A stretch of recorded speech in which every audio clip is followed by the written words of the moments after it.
El siguiente protocolo que vamos a ver, el segundo, es OSPF o Open Shortest Path First. En la parte del blueprint tenemos el implementar multiárea OSPF. Es lo que nos marca el blueprint y más a detalle eso es lo que dice. Ahora bien, en este curso vamos a ver tres temas separados de OSPF o tres partes y las primeras dos no tienen que ver con multiárea, pero es muy importante que la entendamos porque si no la parte de multiárea no la vamos a entender. Y aunque en el blueprint no diga que también incluye en una sola área, vamos a explicar todo lo básico de OSPF en una sola área para que no esté tan complicado. Y ya en la tercera parte vamos a ver lo que es multiárea. Ahora bien, diciendo esto no quiere decir que lo que veamos en la primera parte o en la segunda parte de este curso, de la parte de OSPF, no viene en el examen. Por ejemplo, en la segunda parte vamos a ver autenticación y que sí es parte del examen y vamos a ver otras cosas que también son parte del examen, pero no necesariamente nada más aplican en multiárea. Dicho esto, vamos a empezar con OSPF. ¿Cuáles son las características principales de OSPF? La primera característica es de que es un estándar, es decir, podemos correr OSPF en un router Cisco y en un router que no sea Cisco. Está definido en varios RFCs, pero en donde viene más información es en el RFC 2328. El algoritmo que utiliza para seleccionar la mejor ruta es SPF, que también se le llama como Dijkstra Shortest Path. Si ven el término algoritmo SPF o si ven el término Dijkstra Shortest Path, es el mismo algoritmo. Ahora bien, OSPF requiere más CPU y más memoria que los protocolos Distance Vector como RIP, por ejemplo. Pero aunque requiere más CPU y más memoria, por lo mismo es mucho más poderoso. Este protocolo es Link State, es classless, al igual que IGRP. IGRP veíamos que es classless, pero teníamos que apagar la autosumarización. Aquí no hay una autosumarización por default. Nos deja hacer sumarizaciones además. Es un protocolo que converge muy rápidamente. También, al igual que IGRP, OSPF nada más manda updates de cuando algo cambia. Entonces, eso nos ayuda a conservar el tráfico en la red. Es decir, no vamos a estar generando como RIP cada 30 segundos le vamos a mandar toda la tabla de ruteo. Solamente manda cuando hay updates. Bueno, y también vamos a ver que si no hay updates, cada 30 minutos también manda una tabla. Eso lo vamos a ver más adelante. OSPF utiliza multicast y unicast. Las direcciones que utiliza es la 224.005 y 224.006. Más adelante vamos a ver cuándo utiliza la .5 y cuándo utiliza la .6. Como les comentaba, manda updates incrementales. La métrica de OSPF es una fórmula también, pero es mucho más sencilla, como vamos a ver más adelante, y es un costo el que calcula. Y OSPF utiliza como transporte el protocolo IP89. Al igual que IGRP, este protocolo IP89 no es ni tráfico de TCP ni tráfico de UDP, es tráfico del protocolo IP número 89. OSPF maneja 5 tipos de paquetes. El primer paquete se llama Hello y como se podrán imaginar, al igual que IGRP, por medio de los hellos es como encuentra los neighbors y es como mantiene la relación de neighbor. Supongamos que R1 es agregado a la red y R2 ya estaba dentro de la red y corriendo CPF. R1 manda un paquete de hello, R2 se lo contesta. En el hello vamos a ver que más adelante cuál es la información que lleva.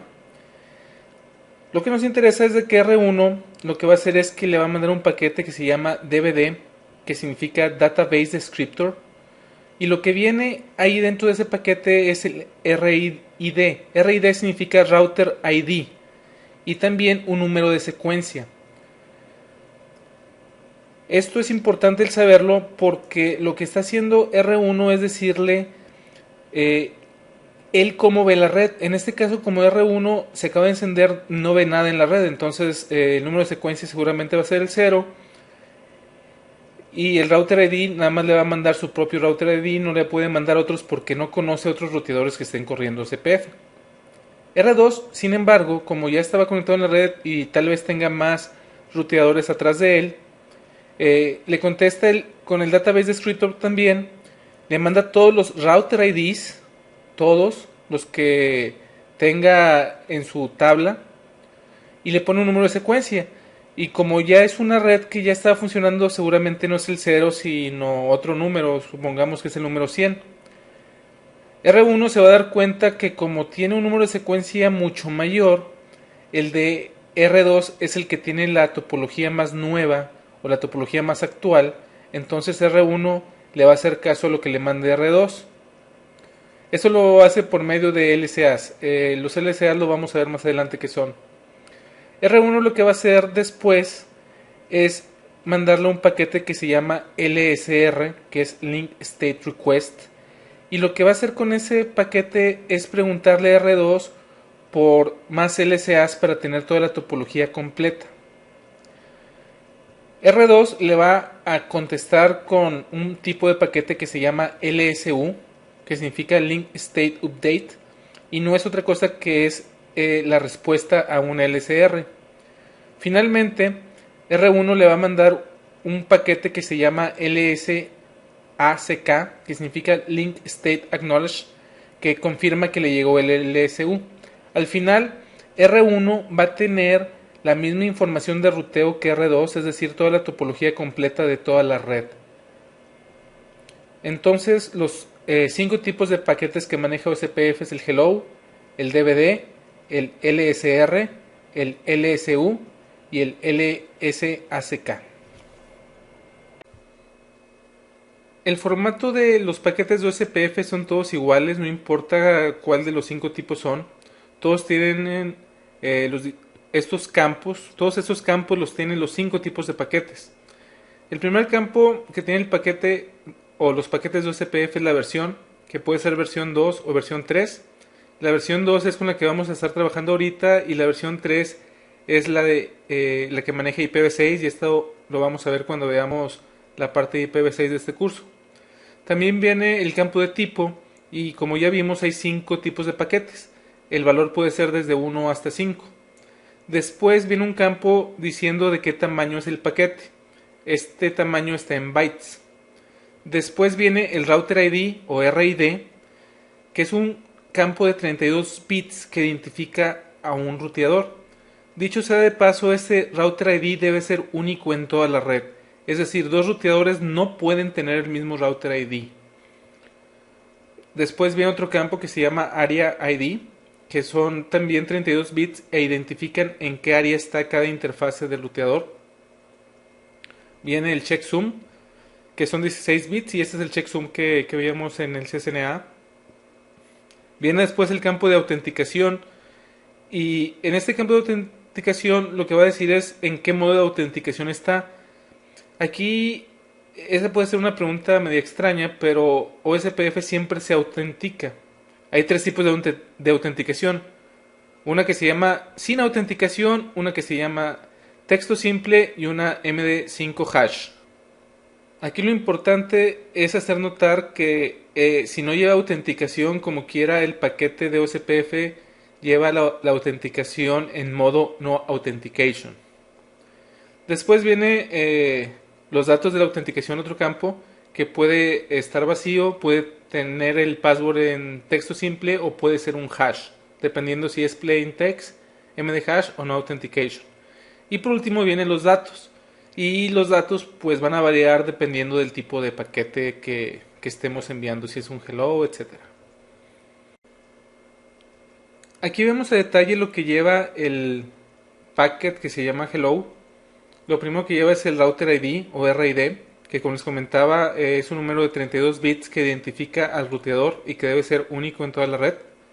También viene el intervalo de hello y el det interval, que como se imaginarán en EGRP es como el hold time.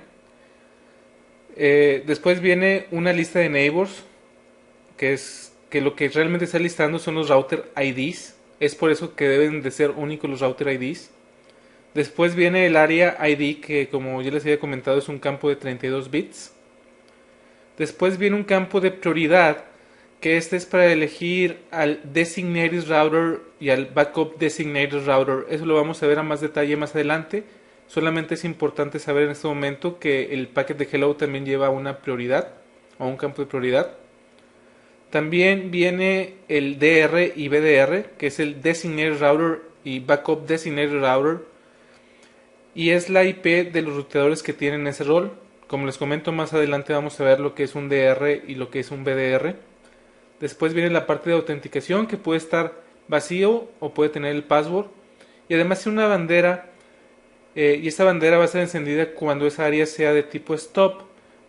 Esto acerca de este tipo de stop áreas la vamos a ver en la tercera parte de OCPF. Y lo que hace esa bandera es identificar si esa área es stop o no. Un neighbor puede estar, o un router puede estar en la etapa de cuando está tratando de formar un neighbor en varios estados. El primer estado es down, y es cuando no ha recibido hellos por alguna de sus interfaces, pero sí está corriendo OSPF en esa interfase, entonces está en down. También puede estar en attempt. Este es un caso especial y es cuando se configuran manualmente los neighbors, cuando no se descubren automáticamente. Cuando nosotros configuramos un neighbor, y eso lo vamos a ver más adelante, y a veces es necesario hacer esto, vamos a ver por qué. Cuando es necesario y se hace, el router lo que hace es mandar unicast, no manda multicast. Y si no recibe paquetes a ese neighbor que le estamos tratando de mandar la información, se pone en modo attempt. El siguiente estado es el de init, y es cuando recibe un hello, pero el router ID de ese ruteador que está recibiendo los hellos no estaba incluido, su propio router ID, es decir, el otro router todavía no sabía que ese router existía. El siguiente estado es el de two-way, y es cuando ya hay comunicación bidireccional entre ambos routers.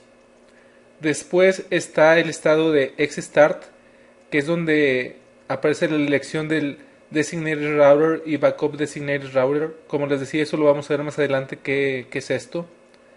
Después está el estado de exchange, que es cuando los routers empiezan a intercambiar los DVDs, que ese es el tipo de paquete que veíamos en unos slides anteriores. Después está el modo loading, que en ese estado es cuando se está mandando toda la información de ruteo, todo el link state information.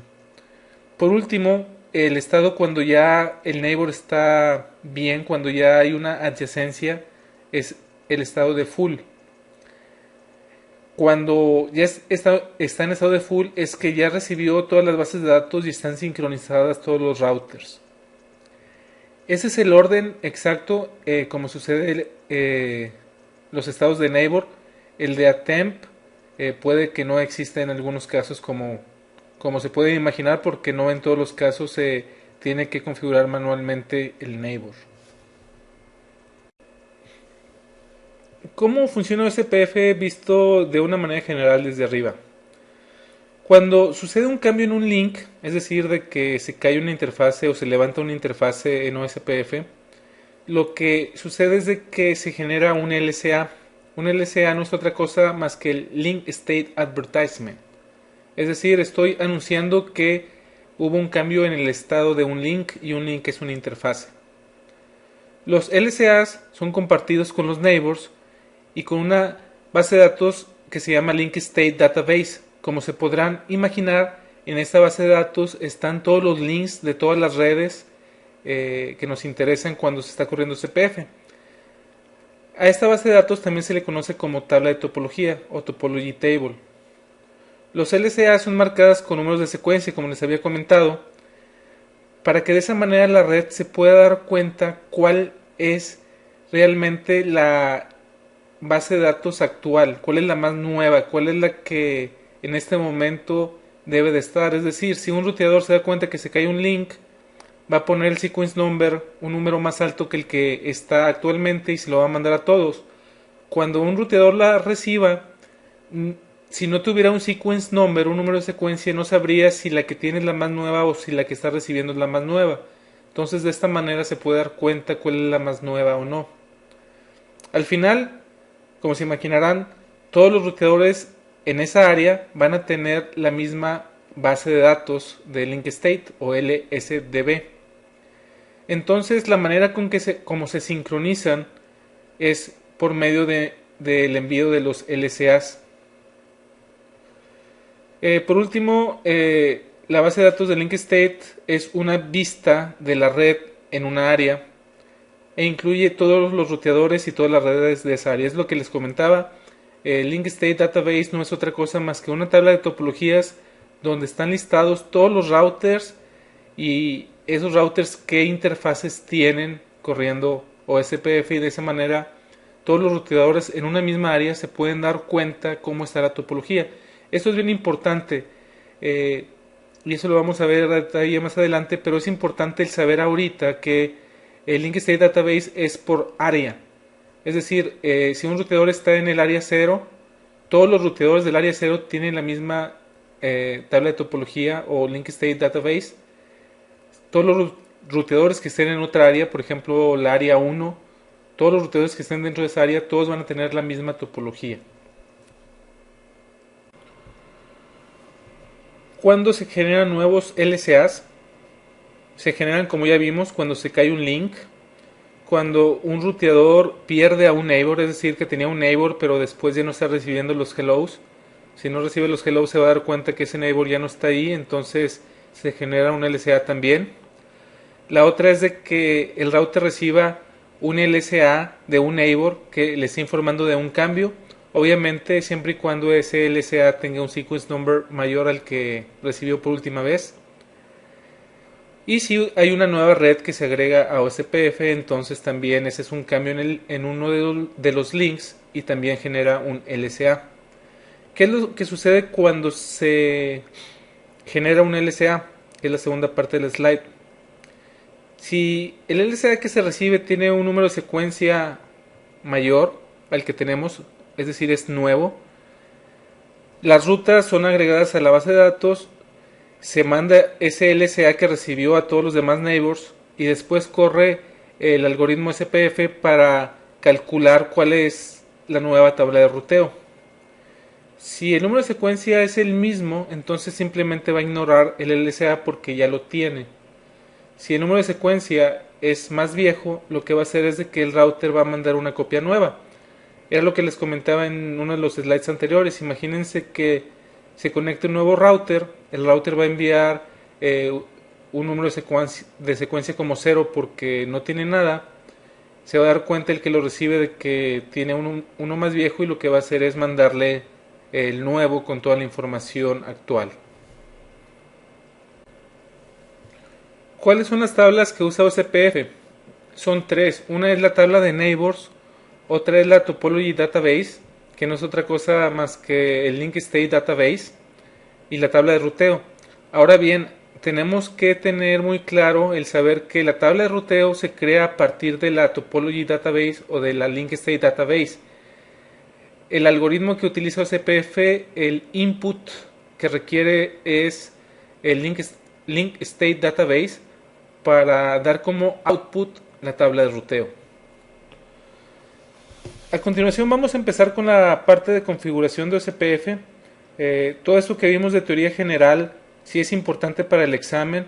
Sé que algunas cosas las vieron en el CCNA y no porque las vieron en el CCNA ya no se las van a preguntar en el examen del BSSI. Entonces todo lo que está en los slides anteriores, todos los términos, todo sí es importante el tenerlo fresco para el examen del BSSI. Vamos a empezar entonces con la configuración. Lo primero que debemos de saber para configurar OSPF es de que el ruteador en el que vayamos a configurar OSPF al menos tenga una interfase con una IP y que esa interfase esté arriba. Si no tenemos una interfase que esté arriba en un ruteador no podemos configurar OSPF. También estamos definir cuál es el número de proceso de OSPF. podemos correr varios procesos en un mismo ruteador. Lo que tenemos que tener presente también es de que ese proceso tiene significancia local.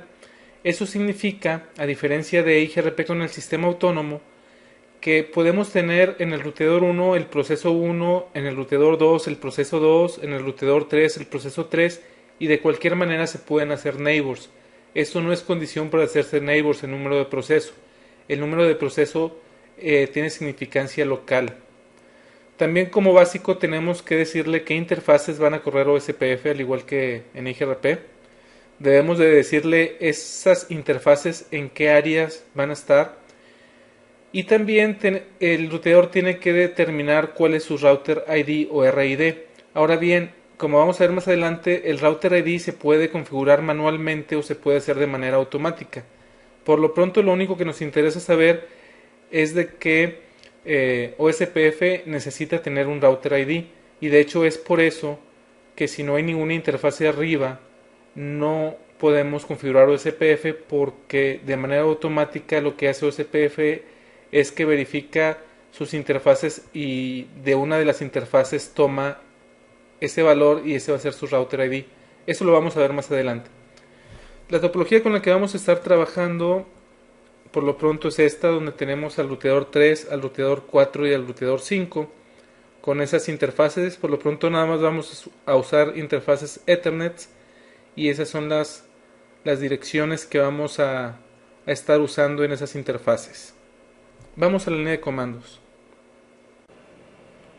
Aquí estamos en el router 3 y lo primero que vamos a hacer, como podemos ver en el Show IP Interface Brief, que tenemos arriba las dos interfaces que venían en el diagrama, las vamos a apagar primero.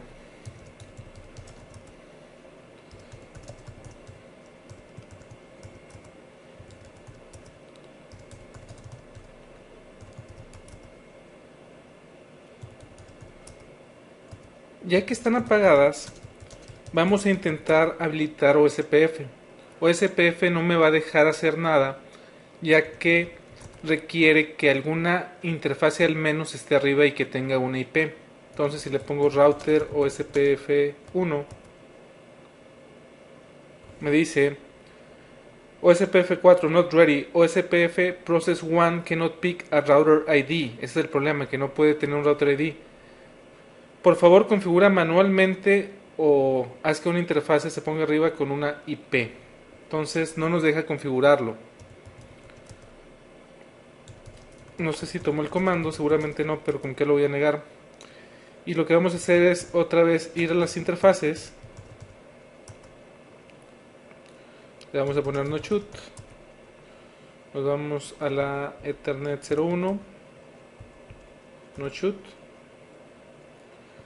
Y ahora sí, ya que tenemos al menos una interfase, le podemos poner router o SPF, y aquí me va a pedir el número de proceso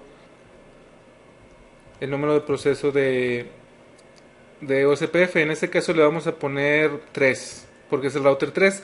No necesariamente tiene que ser 3 por ser el router 3, puede ser cualquier número, y como les comentaba, nos vamos a poder hacer neighbors aunque tengamos el proceso diferente. Nada más hay que tener presentes en la vida real cuál es, para no estar creando varios procesos al mismo tiempo. Entonces le vamos a poner en estos ejemplos el número de proceso va a ser el número del router. El siguiente paso es definir qué interfaces están corriendo OSPF. Entonces vamos a correrlo en las dos interfaces. El comando es network, después me va a pedir el número de la red, vamos a ponerle 192.168.0.0, me va a pedir el wildcard, al igual que IGRP 0.0.0.255, y después me va a pedir el área en la que estamos, área 0. Puede ser podemos ponerlo de esta manera o podemos ponerlo de esta manera. Vamos a dejarlo así. El 0 es igual a 0.0.0.0. Vamos a agregar la otra interfase, que es 10.0.3.0 0.0.0.255 en el área 0. Y con esto ya estamos corriendo OSPF en el router 3. Vamos a guardar la configuración y nos vamos a ir al router 4 y vamos a hacer lo mismo. Ahorita el router 4, si le pongo show IP route, nada más deben de estarlas directamente conectadas. Vamos a configurar router OSPF 4. Puede ser el mismo número, puede ser diferente. Vamos a poner el 4 y vamos a poner la red. Primero vamos a poner la 10.0.4.0 0.0.0.255 en el área 0 y vamos a poner la red 192.168.0.0.0.0.255 en el área 0. Con esto se debe levantar el neighbor. Do show IP OSPF neighbors y nos está diciendo que tenemos como neighbor al 192.168.0.3. Ese es el router ID del router 3. ¿En qué estado está? Está en full. Esto lo vamos a ver después qué es. Significa designate router. ¿Cuál es el tiempo de dead time? ¿Cuál es la dirección? Esa es la dirección de la interfase. En este caso es la misma. Y la interfase por donde lo conocemos. Si le ponemos ahora aquí show IP route o SPF, podemos ver que ya tenemos la red 10.0.3.0 aprendida por SPF. Como recordarán del CCNA, la distancia administrativa de OSPF 110 y en este caso la métrica es de 20. Más tarde vamos a ver cómo se calcula esta métrica. Finalmente nos vamos a ir en el router 5. El router 5 en este momento también como rutas nada más tiene las directamente conectadas, como podemos ver aquí, porque no está corriendo ningún protocolo de ruteo ni tiene rutas estáticas configuradas. Nos vamos a ir a router OSPF 5 network. El comando network, al igual que en IGRP, no estamos diciendo qué redes estamos anunciando, sino qué interfaces están corriendo OSPF. Entonces, por ejemplo, si yo le pongo el comando network 0.0.0.0 espacio 255, 255, 255, 255 en el área 0, lo que estoy diciendo con esto es de que todas las interfaces de este ruteador van a estar en el área 0. No significa que estoy anunciando una ruta de default. Con esto se debe levantar el neighbor y se levantó. Se levantaron de hecho los dos con el 04 y con el 03. Entonces, otra vez, esto no significa que esté anunciando la red de default o una red 0000. Significa que estoy corriendo OSPF en todas las interfaces y voy a anunciar todas las redes que tengo en las interfaces. Si le pongo aquí show IP route, ahora ya debo de conocer las otras rutas, que es la 3.0 y la 4.0. Estas las conozco por OSPF. Entonces si le tiro un ping a la 10.0.3.3 que es el router 3 me contesta, y a la 4.4 que es el router 4 me contesta. Do show run.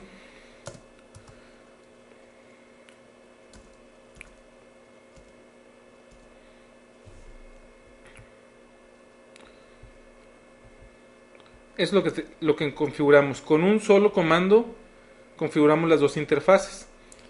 Vamos a hacer lo siguiente. Vamos a quitar este comando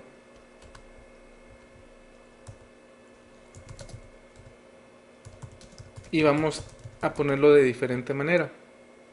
Vamos a ponerlo de la siguiente manera: network 192.168.0.5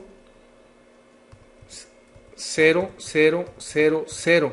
Con esto le estoy diciendo que esa interfase en particular, si se fijan aquí está un 0 al final, exactamente esta interfase va a estar en el área 0. Con eso debe levantar los dos neighbors y así lo hace.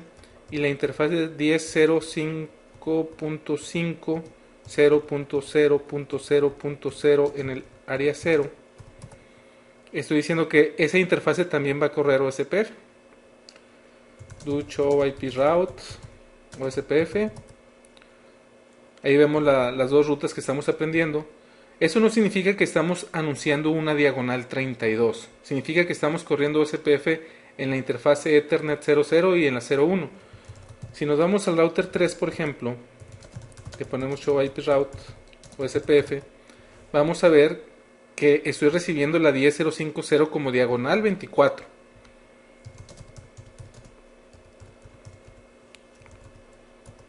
Eso es muy importante el entenderlo, porque en el examen nos pueden preguntar que, por ejemplo, si pongo network 0.0.0.0 255, 255, 255, 255 en el área 0, si pongo este comando, ¿qué redes voy a estar corriendo CPF? La respuesta es de que todas.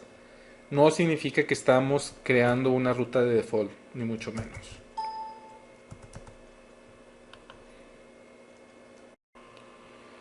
Esta parte la quise poner en un slide también porque, como les comento, es muy importante y no nada más esto es cierto en OSPF, también es cierto en EIGRP. Si, por ejemplo, en un ruteador están configuradas esas tres interfaces, si ponemos el comando network 000 255 255 255 255 área 0, todas las interfaces van a estar corriendo CPF en el área 0. Si ponemos 10.0.0.0 espacio 0.0.255.255, también todas las interfaces van a estar corriendo CPF. Si le ponemos al final .255, entonces ahí sí nada más la primera estaría corriendo OSPF.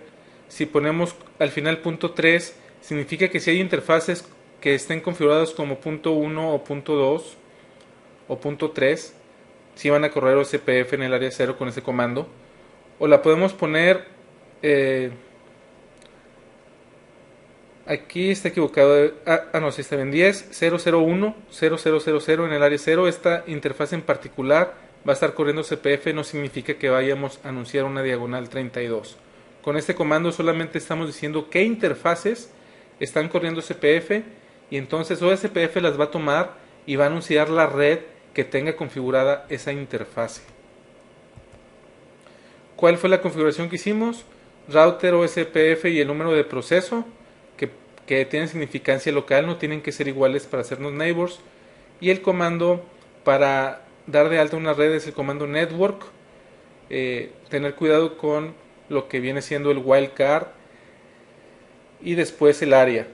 Es importante, regresando a este slide, que practiquen los wildcards y que rápidamente se puedan dar cuenta qué interfaces en un ruteador se van a estar anunciando con un solo comando. Es fácil darse cuenta que si es 000 y después puros 255 es que son todas, o que si es 000 como wildcard nada más va a ser una, pero lo interesante viene cuando no sea ni un extremo ni el otro, sino los intermedios, el saber de que probablemente con solamente un comando se estén varias redes anunciando porque hay varias interfaces que caen en ese rango. Para el examen, hablando de las simulaciones o hablando de opción múltiple, por lo regular va a aparecer con la wildcard correcta, es decir, si es un diagonal 24, seguramente la wildcard que van a tener como opción es la 000255. Algunas veces los tratarán de que se equivoquen y les pondrán una wildcard diferente, pero que de cualquier manera sí está corriendo CPF y que piensen que por ahí va el problema. Entonces eso lo deben de tener bien claro. Como les comentaba hace un rato, OSPF tiene como métrica el costo. Y como les comentaba también, la fórmula es mucho más sencilla que la de IGRP. El costo es igual a 100 megabits por segundo entre el ancho de banda en el que está en la interfase. Al igual que IGRP, el ancho de banda que va a tomar OSPF es el que esté configurado en la interfase con el comando bandwidth y si no va a tomar el que está por default. Pero a veces el que está configurado por default no es el correcto, entonces también aquí es la recomendación el poner el comando de bandwidth en las interfaces para que así de esa manera OSPF calcule el costo correctamente. Ahora bien, ese número constante de 100 megabits por segundo puede ser cambiado, porque cualquier cosa que sea más grande que 100 megabits por segundo, OSPF va a tomar un costo como de 1. El costo no puede ser fraccional, debe de ser 1 o mayor. Entonces, si tenemos anchos de banda, que en la actualidad los tenemos ahorita hasta 10 gigas en las LANs, para que OSPF pueda funcionar correctamente debemos de cambiar ese número constante que utiliza en la fórmula. Ahora bien, si lo cambiamos en un router, la recomendación es que se debe cambiar en todos para que así el costo sea constante en toda la red. Si no, OSPF puede irse por un camino que no debería de irse o escoger rutas que no debería de escoger. No de que la red no vaya a funcionar, sí va a funcionar, pero simplemente no se va a ir por el camino óptimo. ¿Y de qué nos sirve estar corriendo CPF si no va a estar haciendo el cálculo correctamente? OSPF puede balancear cuando los costos son iguales, puede balancear por default en 4 rutas, pero se puede configurar para que sean hasta 16. Vamos a ver cómo podemos cambiar los costos y vamos a usar la misma topología anterior. Vamos a la línea de comandos. Si aquí en el router 3 le ponemos show IP route o SPF, podemos ver que para llegar a la red 10040, que es la que está en el router 4, la distancia administrativa es de 110 y el costo es de 20. Vamos a ir al router 4.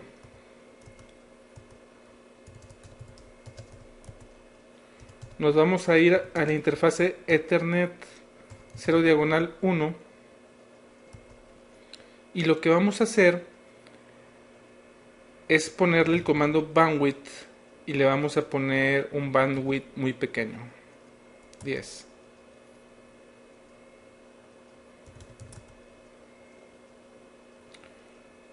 Nos vamos a ir de nuevo al router 3. Le vamos a dar show IP route o SPF. Y ahora podemos ver el costo, que es de 100.010 para llegar a la red 10040. ¿Por qué? Porque le cambiamos el ancho de banda. Vamos a regresarnos al router 4.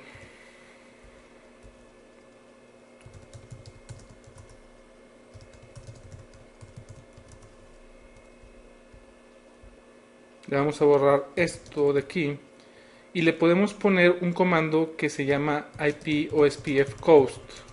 Y si le vamos a configurar este comando, cualquier cosa que le pongamos aquí va a sobreescribir la fórmula del costo. Si se lo estamos poniendo manualmente, entonces manualmente es lo que va a tomar. Vamos a ponerle, por ejemplo, que esta interfase tiene un costo de 1. Entonces el costo total debe de ser de 11, porque entre R3 y R4, que es el segmento LAN, por default es 10, más 1 que le estamos poniendo aquí, el costo total que debe de ver el router 3 debe de ser de 11. Nos vamos al router 3 y vemos que el costo ahora es de 11. Vamos a regresarnos al router 4. Vamos a borrar el comando. Ahora bien, como les comentaba,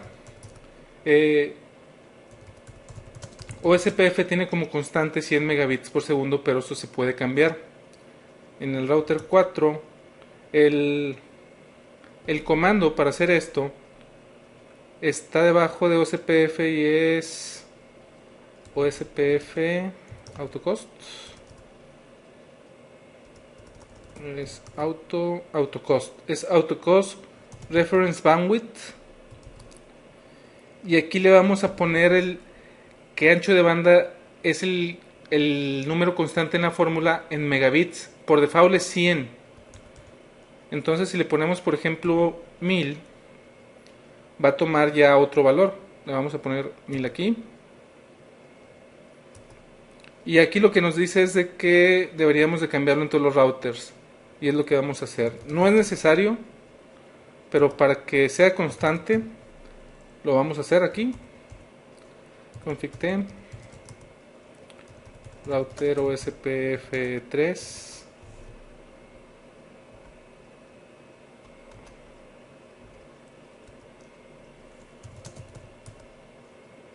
En el 4, en el 3, nos falta en el 5.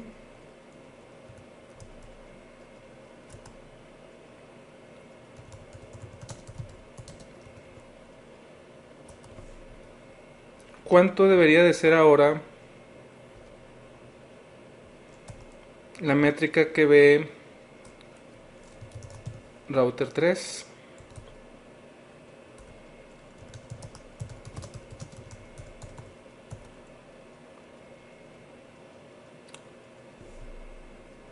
Ahora es de 200 en lugar de 20.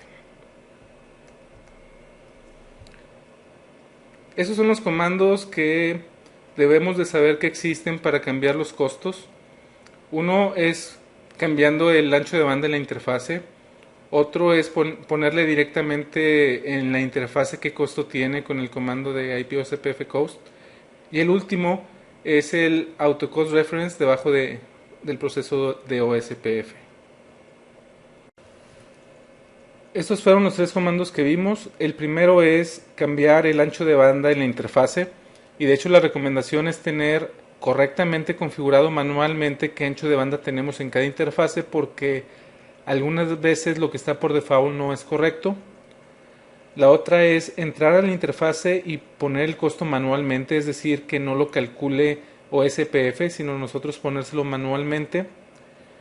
Y el último comando que vimos es entrar al proceso de OSPF y cambiar esa constante que por default es 100 megabits que utiliza en la fórmula.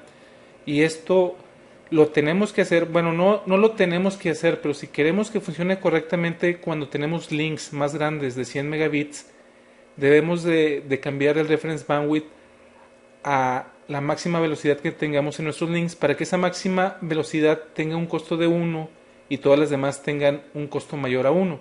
Porque si tenemos, por ejemplo, 100 megabits y tenemos un enlace de 10 gigabit y no cambiamos la constante, ambos links van a tener un costo de 1, aunque el de 10 gigabit sea mucho más grande que el de 100 megabits. Entonces, y si lo cambiamos en un router, la recomendación es de que lo cambiemos en todos, para que así la métrica de OSPF sea consistente en todo nuestro dominio de OSPF.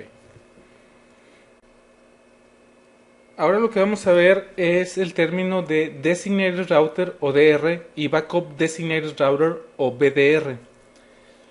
En un segmento de red donde tenemos conectados varios routers al mismo tiempo, sabemos que se van a estar intercambiando las rutas con los LSAs, además de que se van a formar como neighbors. Entonces supongamos que tengamos dos routers. Aquí vamos a tener un link, por decirlo así, virtual, o vamos a tener un link entre ellos donde se van a estar intercambiando los LSAs. ¿Qué pasa cuando tenemos un ruteador más? Ya no vamos a tener un link, vamos a tener 3 links entre ellos para que haya comunicación de LSAs entre ellos. Si agregamos un cuarto router, ya no son 3 links, son 6. Si agregamos uno más, ya no son 6, son 10. Este número va creciendo exponencialmente. Entonces, lo que sucede es de que hay mucho tráfico en la red si entre todos ellos se mandan LSAs. La idea de un Designated Router es de que en un mismo segmento en el que todos se ven, el centralizar la operación del envío y el envío de LSAs, es decir, en lugar de que si R1 cambió una ruta, le mande el LSA a los otros 4, solamente se lo tenga que mandar a un solo router y ese router sea responsable de mandárselo a todos los demás. ¿Para qué? Para que así haya menos tráfico en la red. Esa es la idea que está detrás de tener un DR y un BDR. Si en este caso el R1 fuera el DR, solamente tendríamos 4 links en lugar de 10. Esto es hablando de LSAs. Esto no significa de que R3, R2, R4 o R5 no vaya a tener 4 neighbors. Todos van a tener los neighbors. La diferencia es de que no le van a enviar LSAs más que al Designated Router. no a todos los demás, porque ellos saben que el designated router va a ser el responsable de propagar todos los cambios en la red. Si tenemos además de un designated router, un backup designated router, también les van a mandar la información a ese ruteador. En este caso tendríamos 7 links en lugar de los 10. Podrán decir que de 7 a 10 no hay mucha diferencia, y es cierto, no la hay, pero como les comentaba, ese número crece exponencialmente. Veamos la siguiente tabla. Si tenemos dos ruteadores y no tenemos designated router, vamos a ocupar nada más un link. Con un DR ocuparíamos un link, y con DR y backup designated router también más necesitaríamos un link. Pero ¿qué pasa si tenemos, bueno, en el ejemplo teníamos 5? Ya vimos que con 5, si no tenemos un ruteador designado, van a ser 10 links. Si tenemos un DR van a ser nada más 4 links, y si tenemos DR y BDR van a ser 7 links. Como les decía, de 7 a 10 no hay mucha diferencia, pero ¿qué tal si tenemos 10 routers? En 10 routers, si no tenemos un designated router, tendríamos que tener 45 links. Si tuviéramos el DR, solamente necesitaríamos de 9, y si tuviéramos DR y BDR tendríamos 17. La diferencia entre 17 y 45, como pueden ver, ya es grande. Si tuviéramos 50 ruteadores, sin designated router tendríamos 1225 links contra 97 si tuviéramos DR y BDR. Estas son las fórmulas que se utilizan para calcular qué tantos links se necesitan dependiendo del número de ruteadores, donde n es el número de ruteadores. Si es importante que se las aprendan para el examen. Si les pueden preguntar algún número raro, por ejemplo, si tienen 157 ruteadores, ¿cuántos links se ocuparían si no se tiene DRs? Y la verdad es de que no sería tan sencillo el dibujar esa cantidad de ruteadores en el examen para sacar el número de links. Entonces sí es importante que se aprendan esta fórmula, y también es importante el que entiendan que esto es para que sea más escalable el protocolo de ruteo y no se necesite tanta información de ruteo en la red, hablando de LSAs. Así bien, el DR o Designated Router es el responsable de mantener las adyacencias en ese segmento, también es el responsable de mandar los LSAs. El BDR o Backup Designated Router es el backup del DR. El DR lo que hace es recibir los updates y los redistribuye a todos los demás. Aquí entra en juego las direcciones de multicast de OSPF. Como decíamos en un principio, OSPF utiliza dos tipos de direcciones multicast, la 224.005 y la 224.006. La 224.005, esa dirección la escuchan todos los ruteadores que están corriendo OSPF, todos. La 224.006 solamente la escucha el DR y el BDR. De esa manera, si un ruteador en un segmento de LAN quiere mandar un update, no lo manda a la 224.005, porque si no le llegaría a todos. Lo manda esos updates a la 224.006 para que solamente lo escuche el DR y el BDR y no generar tanto tráfico en la red y recálculos en todos lados. Si el DR en un momento dado deja de mandar hellos, significa que se cayó, y si se cae, el BDR pasa a ser DR. Entonces el backup Designated Router se convierte en Designated Router si el DR se cae. Ahora, ¿cómo se elige quién va a ser el DR y quién va a ser el BDR? La primera variable es algo que le llaman prioridad de OSPF, y la prioridad más alta es la que va a ganar. Por default, todos los ruteadores tienen una prioridad de OSPF de 1. Se puede configurar ese número. Si tiene 0, significa que jamás va a ser DR o BDR, jamás. El número máximo de prioridad es 255.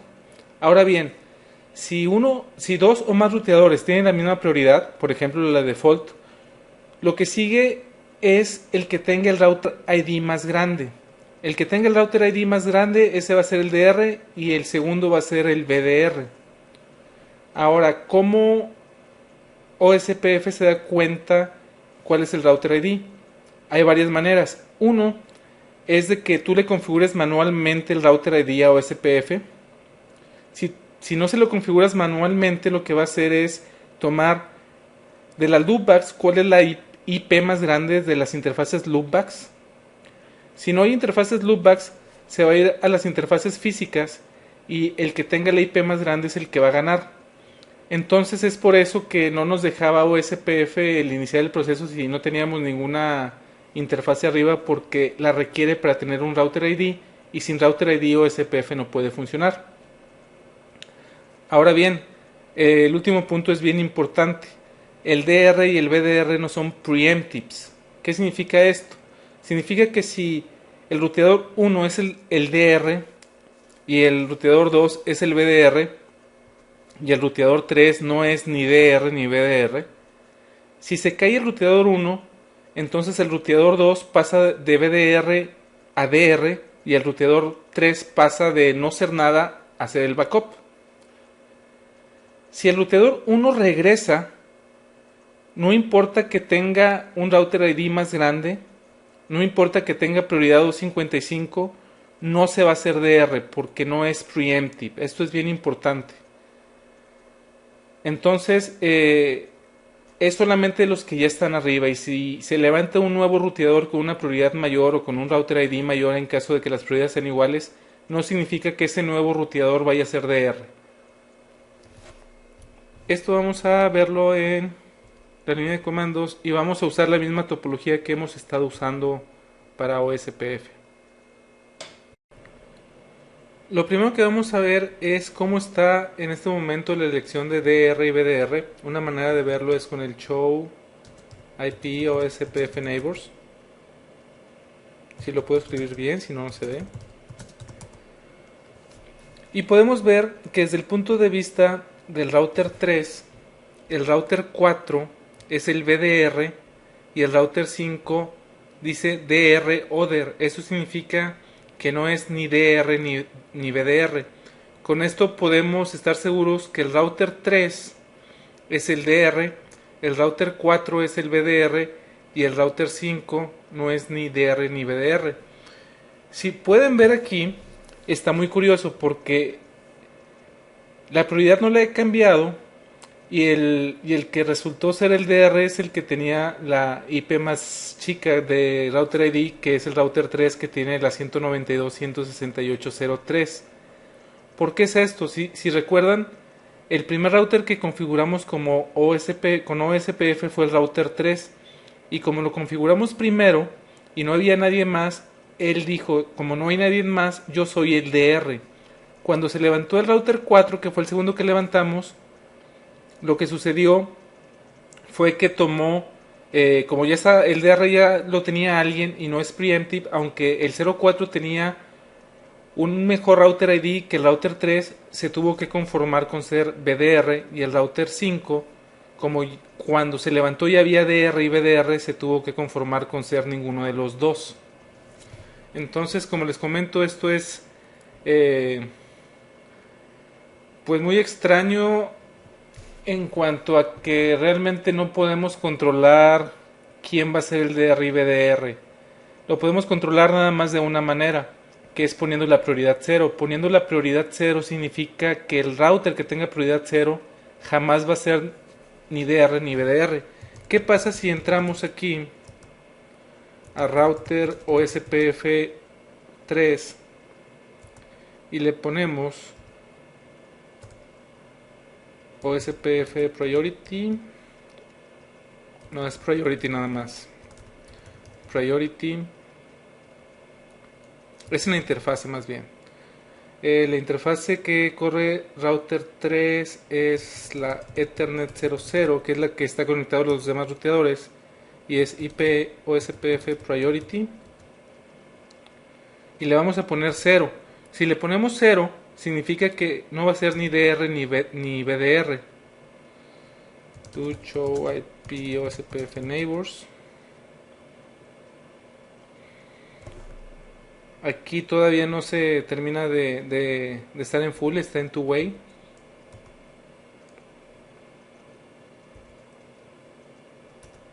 Ahí ya levantó el 5. Y como podemos ver, ahora el 4 que estaba como BDR ahora es DR, el 5 es BDR y el router 3 ya no es ni DR ni BDR. Si nos vamos, por ejemplo, desde el punto de vista de el 4, del router 4,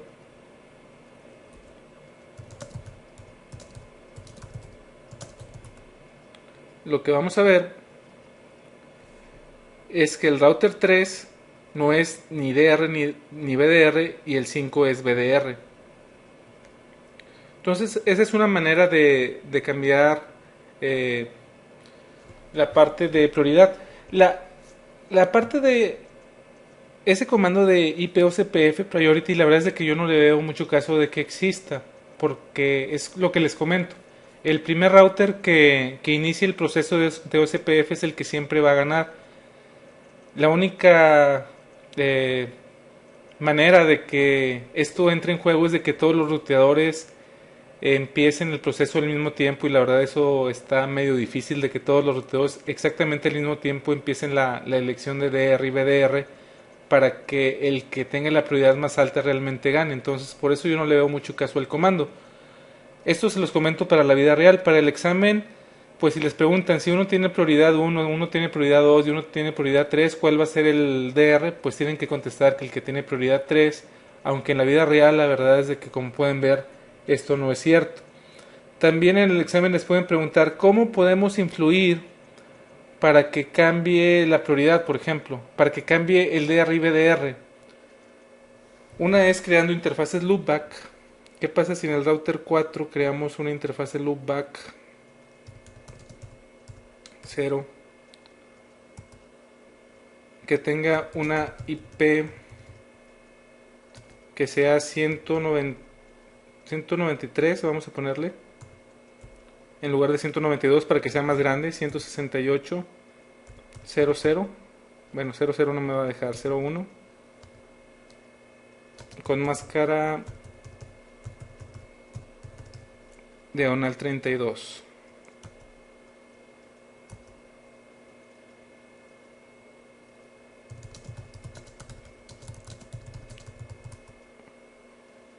Lo que voy a hacer es borrar OSPF y lo voy a volver a poner para que tome ahora como router ID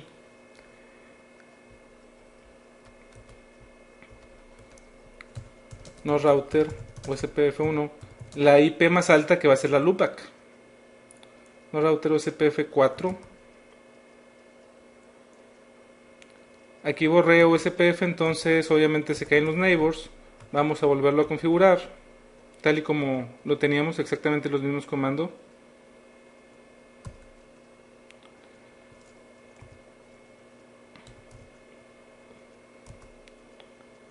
Nos vamos a ir al router 3.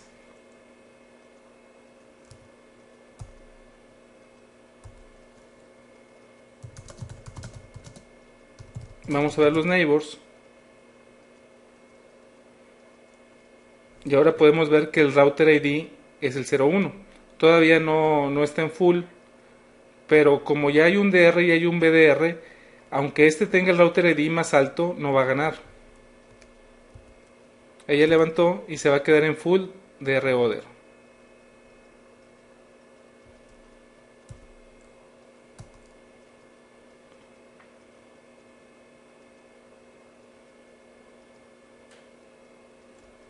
De hecho se quedó como BDR, por alguna razón OSPF se cayó y lo escogió como BDR, pero no es preemptive y como pueden ver no se convirtió en DR. De hecho router 3, recuerden que habíamos puesto prioridad 0, entonces como tiene prioridad 0 jamás va a ser ni DR ni BDR, es por eso de que se quedó como BDR. Esa es la razón. Otra manera que tenemos para cambiar el router ID es configurarlo manualmente. Aquí estamos en el router 3. Si en el router 3 le ponemos router OSPF3, le podemos poner router ID Y aquí le podemos poner cuál va a ser el router ID de este router. No tiene que ser una interfase que esté configurada en este router. Entonces, por ejemplo, le podemos poner que es la 3.3.3.3. Ese va a ser el router ID. Dice, esto no va a tomar efecto a menos de que le des un clear al proceso de OSPF. Entonces vamos a darle clear IP OSPF process. Reset, le vamos a poner que sí. Si nos vamos a otro router, por ejemplo el 5, do show IP OSPF neighbors, nos dice que ahora el neighbor ID del 3 es el 3.3.3.3. Aquí todavía tiene el 192.168.03. Cuando este dead time, que es un timer, llegue a 0, lo va a borrar. Ahí va en 12, 10. ¿Por qué? Porque ya no está recibiendo hellos del 192.168.03. 4, 2, 1. Se fue. Y nos dice que se cayó esa porque el dead timer expiró.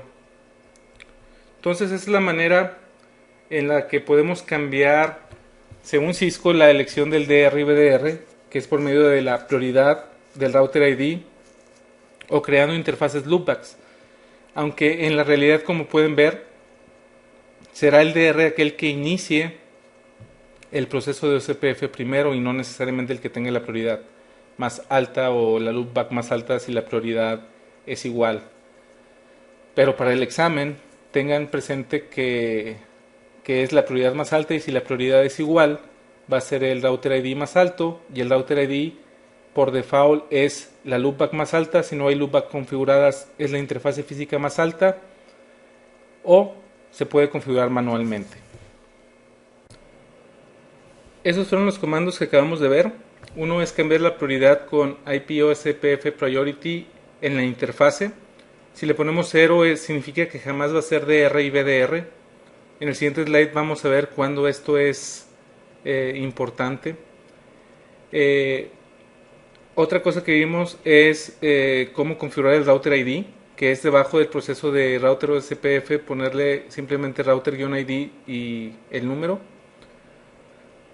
Y la otra cosa que vimos es de que creando una interfase loopback podemos hacer que el router ID sea uno diferente a las interfaces físicas.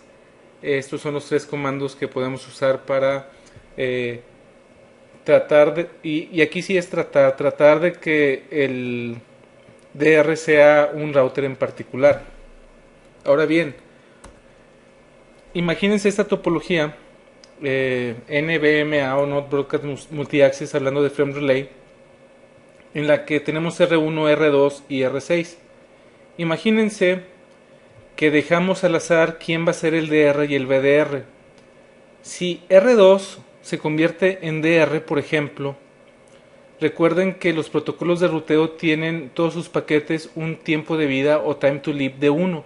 Es decir, de que si R6, sabiendo que R2 es el DR, le trata de mandar algún paquete, lo va a recibir R1 y R1 ya no se lo va a mandar a R2. En una topología de hub and spoke como esta, el DR siempre debe ser R1. Siempre.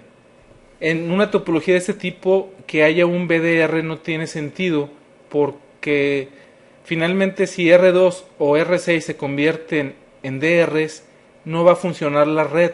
Entonces, en este tipo de topologías de hub and spoke en NVMe, la recomendación es de que todos los spokes, es decir, R2 y R6, tengan prioridad de 0 para estar seguros. Esa es la única manera en la que podemos estar seguros que el único DR debe ser R1. ¿Qué pasa si R1 se cae? Pues si R1 se cae, no importa si R2 va a ser DR, porque de cualquier manera para poder llegar a R6 necesitas de R1. Entonces no pasa nada. Es decir, tenemos que estar seguros siempre que en una topología hub and spoke, el que sea hub, en este caso R1, sea el DR, y todos los spokes tengan configuradas en sus interfaces IP o CPF Priority 0. Como les comentaba en IGRP, este tipo de topologías de de multipunto en la vida real no existen, pero a Cisco le encanta poner eso en el examen porque muchas cosas se comportan de manera muy diferente. Entonces, en la vida real no se preocupen por esto. Si están estudiando en este caso el BSCI, sí se deben de preocupar porque sí se los pueden preguntar en el examen. Si piensan estudiar después para el CCIE, sin duda en el examen tendrán frame relay, una configuración de este tipo de multipunto, porque una configuración punto a punto no tiene tantas cosas que se les puedan configurar y tantas cosas que cambien. Entonces, como les comento, eso en la vida real no se van a topar con ello, pero para el examen sí recuerden que el hop siempre debe de ser el DR, y para asegurarnos, para estar seguros, R2 y R6 en este caso, tienen que tener configurada prioridad 0. Esta fue la primera parte de OCPF, todavía faltan 2 partes más. De cualquier manera, aquí les dejo la liga de los foros por si tienen alguna duda, al igual que mi correo electrónico.